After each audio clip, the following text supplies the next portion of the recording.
ওই দেখ।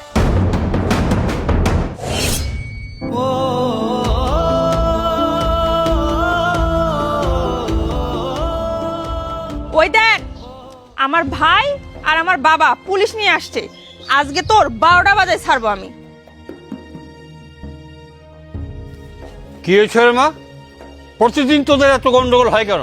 কি হয়েছে বল।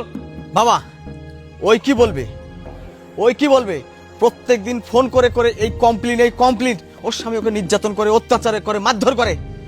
এটার বরদাস্ত করবো না। আজকের একটা উচিত হিসাব পাতি করে এখান থেকে বের হব। হ্যাঁ, তাই করতে হবে। তোমাকে আর কি বলবো ভাইয়া, তুমি তো সবই জানো, তোমাকে তো আমি সবই বলছি। তারপরও শোনো ভাইয়া, আমি তোমাকে আজকে ক্লিয়ার করে একটা কথা বলতেছি, আমি ওর সংসার করব না। ও আমাকে প্রতিনিয়ত অনেক টর্চার করে, আমার এগুলো আর ভালো লাগতেছে না। শোনো ভাই, একটা সংসারে চলতে গেলে মানুষের সুখ দুঃখ সব নিয়ে থাকতে হয়, কিন্তু ও আমাকে সবসময় শুধু দুঃখই দেয়। সুখ বলতে কোনো জিনিস আমি ওর কাছে পাচ্ছি না। ও আমার কোনো সকালাত পূরণ করতে পারে না, মাসে এক সেট কাপড়ও দিতে পারে না। এভাবে থাকা যায়? আজকে ঘরে চাল থাকলে কালকে ডাল থাকে না, পশুর তেল থাকলে তারপর দিন চাল থাকে না।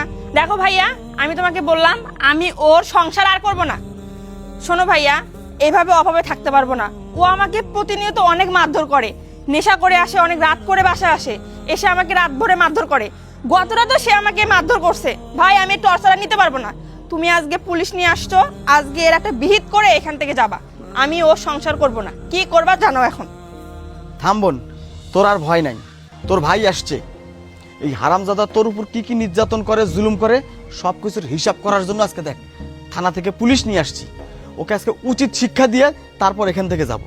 এই হারামজাদা, তুই আমার বোনের গায়ে কেন হাত তুলিস? বল বল, কেন হাত তুলিস? ভাইজান, আমি আর কি কম, আপনার বোন তো কইছে আমি ওর কোনো শখ আহ্লাদ পূরণ করতে পারি না। সব সময় আমার ঘরে অভাব অভাব অনটন লেগেই থাকে। আমি ওরে সুখ শান্তি দিতে পারি না, ওর চাহিদার কোনো কিছুই আমি পূরণ করতে পারি না ভাইজান।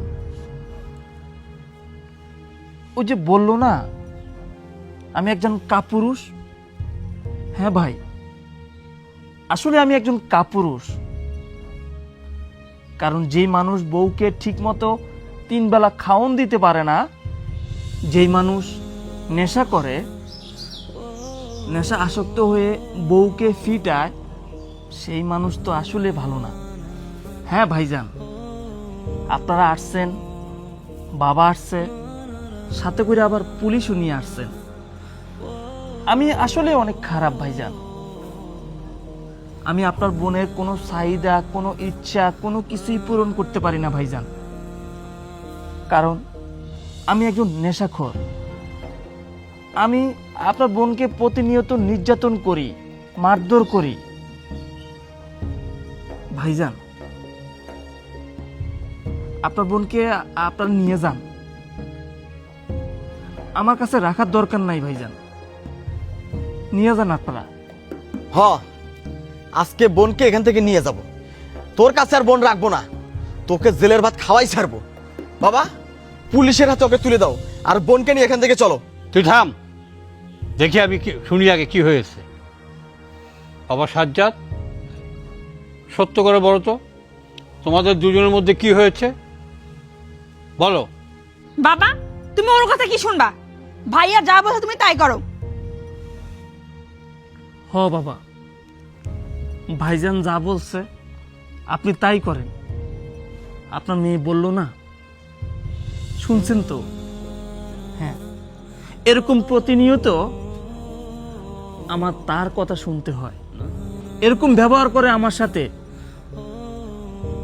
আসলে আমি গরিব ঘরের সন্তান। আমি দিন মজুরি করে খাই।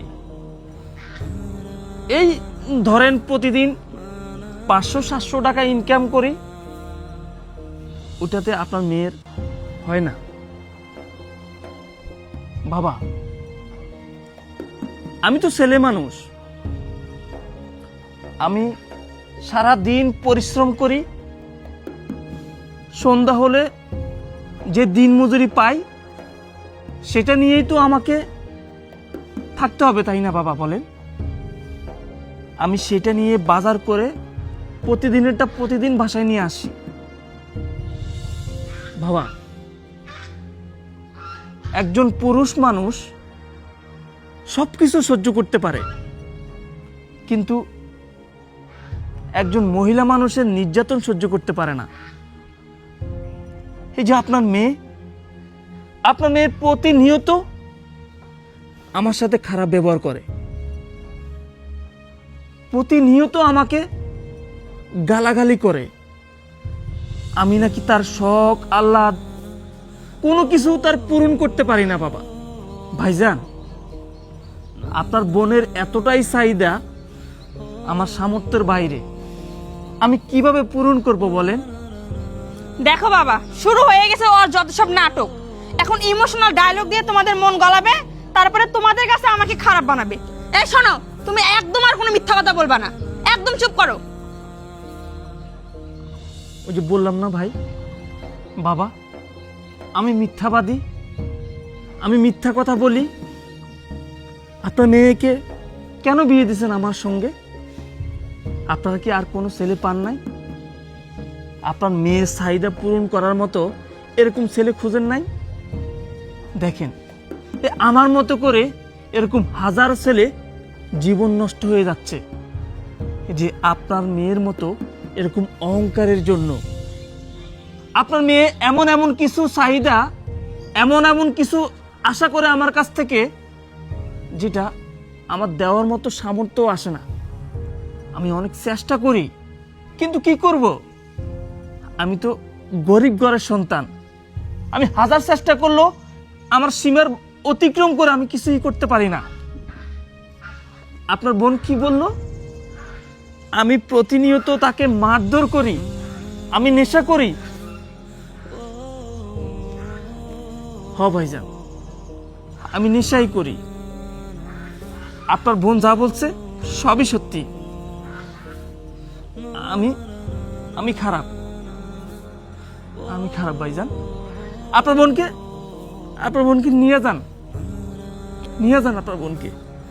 হ, নিয়ে যাব, অবশ্যই আমি আমার বোনকে নিয়ে যাব, তবে আমার বাড়িতে নয়, ওকে নিয়ে যাব গোরস্থানে। বাবা, ভাইয়া সব কি বলছে? ভাইয়া তুমি সব কি বলছো? কি বলছি বুঝিস না? তুই কি ভেবেছিস তুই আলালের ঘরের দুলালি? বাপ ছেলেকে উল্টাপাল্টা বলবি, ওর নামে মিথ্যা মিথ্যা অভিযোগ দিবি, আর তোকে আদর করতে করতে বাড়িতে নিয়ে যাব? ওরকম বাপ আর ওরকম ভাই আমরা নই। আরে ওর মতন একটা ছেলে তোকে নিয়ে সংসার করে, এটা তো সাত পুরুষের কপাল। এই ছোটবেলা থেকে তোকে কোলে পিঠে করে মানুষ করেছি। তোর চরিত্র সম্পর্কে, তোর আচরণ সম্পর্কে, তোর ব্যবহার সম্পর্কে সবকিছু আমাদের জানা আছে। কি রে, কি বলতে চাস তুই? কি বলতে চাস, কি বুঝাতে চাস? একটা পুরুষ মানুষ কখন এ কথা বলে জানিস? যখন তার দেয়ালে পিঠ ঠেকে যায়। একটা পুরুষ মানুষ কখন নিজের জীবনে শেষ করতে চায় জানিস? যখন তার পিছনে আর কোনো জায়গা থাকে না। তুই কি খুব অসুখী আছিস, খুব কষ্টে আছিস? আরে আমরা তো মনে করি ওর মতন একটা ছেলে তোর কপালে জুটেছে, এটা তোর ভাগ্য। মদ খায় না, বিড়ি খায় না, নেশা করে না, সারাক্ষণ ছেলেটা কাজের জন্য ছটপট করে, কোথায় গেলে একটা কাজ পাবে, কোথায় গেলে 2 টাকা ইনকাম করতে পারবে। আর সেই ছেলেটার নামে এত বদনাম গাচ্ছিস, এত দোষারোপ করতেছিস।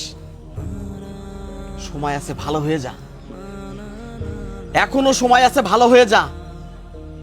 আমার বাড়িতে তোর কোনো স্থান নেই, আমাদের বাড়িতে তোর কোনো জায়গা নেই। নিজের ভুল, নিজের অপরাধ স্বীকার করে যদি ওই স্বামীর সংসার করে এই বাড়িতে থাকতে পারিস থাকবি, নালে কোথায় গিয়ে মরবি এটা তোর ব্যাপার। আমার বাড়িতে তোর জায়গা হবে না। কি বলো বাবা তুমি? ঠিক বলেছিস তুই, এটাই উচিত শিক্ষা হবে। ভাইয়া আমার ভুল হয়ে গেছে, বাবা আমার ভুল হয়ে গেছে, তুমি আমাকে ক্ষমা করে দাও। ক্ষমা আমাদের কাছে না, ক্ষমা চাইতে হলে সাজ্জাতের কাছে গিয়ে যাবি। আর এই যে পুলিশ দেখছিস না, এই পুলিশ দিয়ে ওকে ধরার জন্য নিয়ে আসিনি। এই পুলিশকে নিয়ে এসেছিলাম তোর উপযুক্ত বিচার করার জন্য। কিন্তু মানুষ দিয়ে তো তোর বিচার হবে না। নিজের ভুল যদি বুঝতে পারিস, নিজেকে যদি সংযত করতে পারিস, তাহলে আমার বাড়ির দরজা তোর জন্য খোলা, না হলে তোর জন্য ওই দরজা চিরতরে বন্ধ। ওগো, তুমি আমাকে ক্ষমা করে দাও, আমার ভুল হয়ে গেছে। ভাই সাজ্জাদ, এদিকে আসো, আসো ভাই। তুমি আমাকে ক্ষমা করে দাও, আমার ভুল হয়ে গেছে, আমি আমার ভুল বুঝতে পারছি। প্লিজ তুমি আমাকে ক্ষমা করে আরে দাও। উঠো, দেখো আমি কি তোমাকে ক্ষমা করব?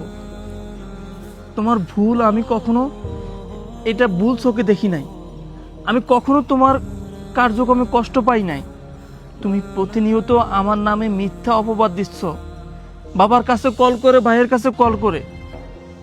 তুমি একটা বার বলো তো, এই যে ওনারা তো সামনে আছে, আমি কি কখনো তোমাকে গালি দিয়েছি? আমি কি কখনো তোমাকে মারধর করেছি? করি নাই। কারণ আমি তো তোমাকে ভালোবাসি। আমি তোমাকে চেষ্টা করি কিছু দেওয়ার জন্য, কিন্তু কি করব বলো? আমি সারা দিন মজুরি করে যে টাকা পয়সা পাই সেটাতে আমাদের খাওয়ান খরচে আমাদের চলে যায়। তারপরও চেষ্টা করি যে তোমাকে একটু ভালো কিছু করে দেই, তোমাকে ভালো একটা পোশাক কিনে দেই। দেখো, আমার মতো করে এরকম অনেক মানুষ আছে যারা কিনা অবৈধভাবে টাকা পয়সা ইনকাম করে, চুরি করে, সামারি করে। তারা তারা চাইলে অনেক কিছু করে দিতে পারে, কিন্তু আমি তো সেই সব করি না। আমি কষ্ট করি, আমি গাম জড়াই, যেই টাকা পয়সা পাই সেগুলো নিয়ে আমি ভালো থাকতে চাই তোমাকে নিয়ে। কিন্তু দেখো, এত চাহিদা থাকা ভালো না। আজকে হয়তো তুমি কষ্ট করতেছো, কয়দিন পরে দেখবা যে তোমার সেই কষ্টটা আর কষ্ট মনে হইব না। ভালোবাসতে শিখো, কিভাবে ভালোবাসতে হয়, কিভাবে স্বামীকে আপন করতে হয় সেটা শিখো, তাহলে দেখবা জীবন অনেক সুন্দর। শোন বোন, তোকে একটা কথা বলি। বিয়ের পরে একটা নারীর কাছে তার অমূল্য সম্পদ হচ্ছে তার স্বামী। এই যে ভাইকে দেখতেছিস, এই যে বাবাকে দেখতেছিস, এরা তোর কেউ না। বিয়ের পরে তোর আসল সম্পদ হচ্ছে তোর স্বামী, তোর অলংকার হচ্ছে তোর স্বামী। তুই আজকে স্বামীর সংসার ছেড়ে আমার বাড়িতে যাবি? বিয়ের আগে তোর যে একটা বাড়িতে ক্ষমতা ছিল, তোর একটা অধিকার ছিল, এখন কিন্তু তোরা সেটা নেই।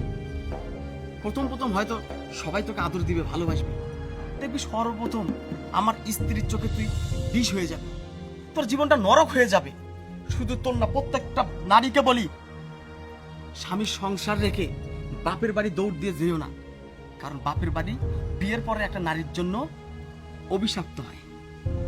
আর বেশি কিছু বলতে চাই না, দোয়া করি সব ভুলের অবসান ঘটিয়ে স্বামীর সাথে সুখের সংসার কর, এটাই তোর জন্য ভালো হয়। সাজ্জাদ, আমরা দেরি করব না, তোমরা যাও, সংসার করো। যেদিন তোমরা সুখে সংসার করবে, আনন্দে উল্লাস হয়ে আমাদেরকে খবর দিবে, সেদিন আমরা আসবো তোমাদের বাসায়, এর আগে না। ভাইয়া তোমরা আসছো যখন, কিছু খাওয়া দাওয়া করে তারপরে যে। আজকে আর না, এই পরিবেশে, এই সিচুয়েশনে তোর বাসায় এক ফোঁটা পানি আমরা খাবো না। যেটা বলেছি সেটা মনে রাখিস। বিয়ের পরে একটা মেয়ের জীবনের সবচাইতে অমূল্য সম্পদ হচ্ছে তার স্বামী। এই অমূল্য সম্পদকে এই আসলে বেঁধে রাখা শেখ। মিথ্যা মিথ্যা অভিযোগ দিয়ে তাকে মানুষের চোখে খারাপ বানাস না। স্যার, আপনাকে অনেক ধন্যবাদ আমাদের সঙ্গে এত দূর আসার জন্য। বাবা চলো, ওদেরটা ওরা বুঝে নিতে। ভাইয়া কিছু খেয়ে যান। সাজ্জাদ, তোমরা সুখে থাকলেই আমরা খুশি। আরে বাংলাদেশের প্রত্যেকটা সংসারেই বোন ভাস্তি যদি সুখে থাকে, তাদের বাড়িতে যে খাইতে হয় না, এটাই তাদের অনেক তৃপ্তি হয়। ওগো, আমার ভুল আমি বুঝতে পারছি, আমি আর কখনো তোমার সাথে খারাপ ব্যবহার করব না, তুমি আমাকে ক্ষমা করে দাও। চলো, ক্ষমা চাইতে হবে না, ঘরে চলো। আমি তো তোমাকে অনেক ভালোবাসি। চলো।